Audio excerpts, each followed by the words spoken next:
Interview for Randy Fader. Question 1, when was the first time you heard about positive mental imagery? Back when I was about 19 or 20 and I was around the Red Sox as a young writer for Nesson, I was watching several of the players talk to one of their performance coaches and just talking about the importance of having a positive attitude and visualizing things that you want to have happen. And it kind of intrigued me, and then I just started reading books about it, and over the course of the next 20 years, any opportunity I had to speak to somebody who was a professional athlete or a college athlete, coaches, sports psychologists, reading books, just really trying to take in all the different resources and all the different ideas and theories about it. Question 2, in your own words, if you had to describe to someone the definition of positive mental imagery, what would you say?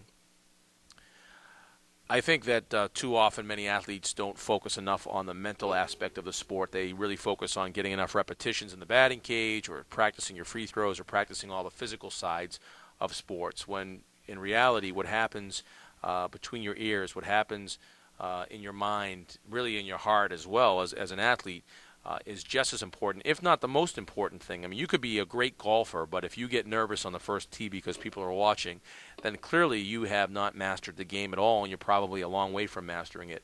So positive mental imagery, to me, is the idea of training your mind to be just as strong as the rest of your body.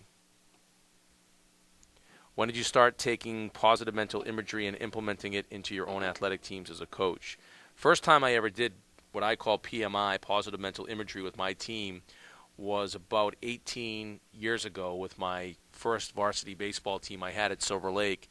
And we were definitely short on talent. We did not have a lot of very skilled baseball players. And because of that, we faced a lot of adversity. Very often we would be on the short end of a score and would be down by 5 or 6 runs in the second inning and still having to play 5 more innings. And I was trying to find a way just to keep the kids positive and try to make the experience a positive one.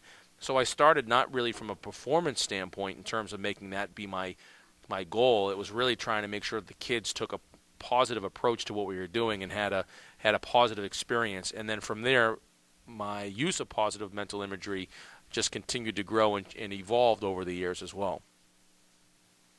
Number 4, how important do you think positive mental imagery is for an athlete and why? Every athlete is different, and I always tell my kids when I start with it that, and we'll usually do a PMI session as a team, and I will tell them that it will only work for you if you want it to work and if you believe it will work. If you go into it saying, it's not going to work, it's not for me, then you know what, you're right, it's not going to work. And I tell those players to just go ahead and take a nap during the PMI session. I believe it can work for everybody to a certain degree. Some players are better at it. Some players have a better ability to control their minds, and those are the players that perform at the highest levels.